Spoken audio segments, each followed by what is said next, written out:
This is part 4 in the series of videos looking at the Pictish symbols as emblems of the grades of geometric learning of Pictish stonemasons.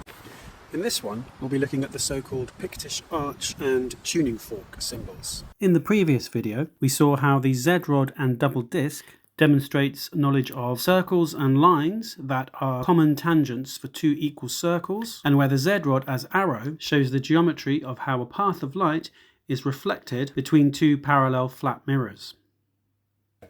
But there's still something a little bit odd about this, because we've drawn in this Z-rod and we've got these circles with these tangents, and it seems so close in a way to something that Euclid said about light and curved mirrors and tangents, and yet it isn't actually depicting that.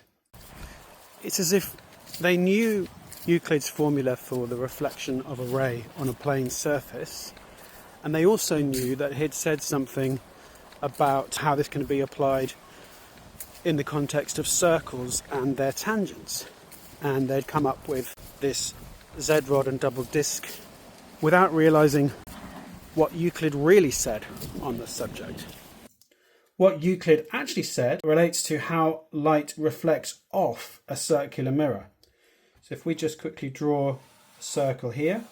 So let's say we've got light coming in at an angle here and striking the mirrored surface here. What Euclid said was that it's as if the light is reflecting off a flat mirror as a tangent to the circle at this point. So if we wanted to depict that in the context of the two discs, the two circles, then what I would do is show a neat way that the light strikes one of the discs itself. So I have the tangent line here at 45 degrees, as that makes it a nice neat reflection at that tangent point, and then it strikes the other disc and again strikes it at a place where the tangent is at 45 degrees within the diagram, so it neatly goes back down in the reverse direction from where it came.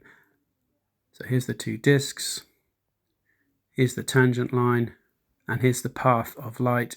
And I've added one or two embellishments here, including making the tangent line part of a Z-rod for reasons that will become clear in a moment, because there is actually a symbol on a Pictish stone in Scotland which looks a lot like this.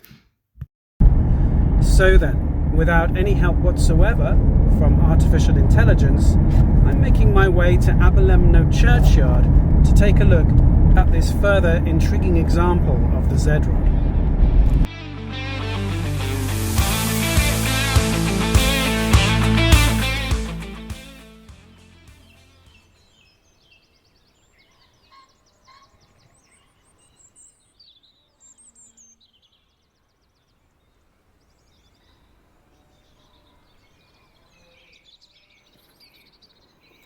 This is the bit we're interested in, and I think you'll agree it looks a lot like the diagram. We have the two circles, we have the transverse of the Z-rod forming the tangent between the circles, and we have the corner of the arch touching the tangent. So this is the symbol that's a variant of the one known as the Pictish arch. Many of the other examples are a curved arch, but this one is a rectilinear one. In the last video, I raised the question of how they could have got hold of the geometric texts that would have told them about these things. And I said that we might look at this in this fourth video. So let's have a little bit of a look now at the cultural context. We don't know of any surviving copies of or references to a Latin translation of Euclid's book on reflection, which was originally in Greek. But this doesn't, of course, mean that such a book did not exist and was not present in Britain at the time. If it was present, then perhaps the most likely person to have brought it was Theodore, who was a figure with a Greek background who became Archbishop of Canterbury. And he brought his library of Greek learning with him and established a school at Canterbury that taught, amongst other things, geometry, at least of the practical type, And we also know that the learning of the Canterbury School was disseminated through Northumbria in the north of England. So we know of a figure, Benedict Biscop, who had held an important position at the Canterbury School and then who moved up to Northumbria and founded 2 monasteries there. He took his books with him and effectively cloned the Canterbury model in Northumbria. We also know about Aldfrith, king of Northumbria, who was famed for his learning, being known as the Philosopher King. And in addition, we know that Northumbria in this period had significant influence on the Pictish lands, including periods of direct political control. Northumbrian monastic centres were highly influential in Pictland, and the Canterbury School of Learning, established in Northumbria by Benedict Biscop, now found its way into Pictland, and most interestingly of all in the current context, in 710 AD, the Pictish king Necton asked Ceolfrid of Northumbria to send stonemasons and architects to Pictland so a church could be made there in stone rather than timber in the Roman style. This was all music to my ears in providing the perfect cultural context for the very hypothesis I'd been testing to play out. And the quadrivium curriculum also included musical education of the very type that would explain another theory that I had in connection with the Pictish symbols, and this concerns the so-called tuning fork symbol. Now, I'm not sure if they really did have tuning forks. I don't know if there have been discovered examples, but the fact that there's a hammer depicted next to the tuning fork here would seem to argue that it's just about to be struck in order to make its note.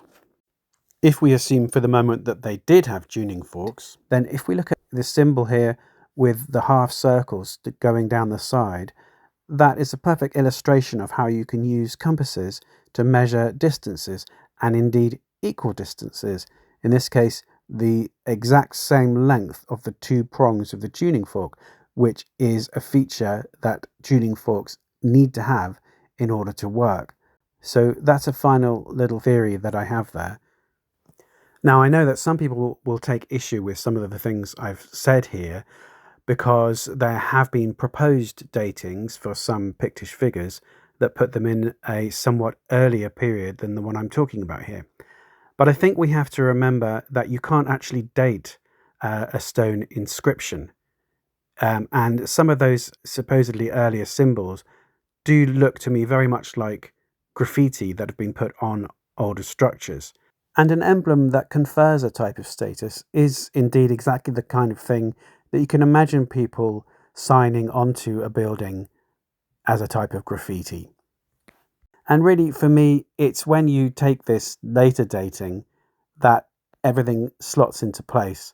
So I think this is really the period where these symbols were created.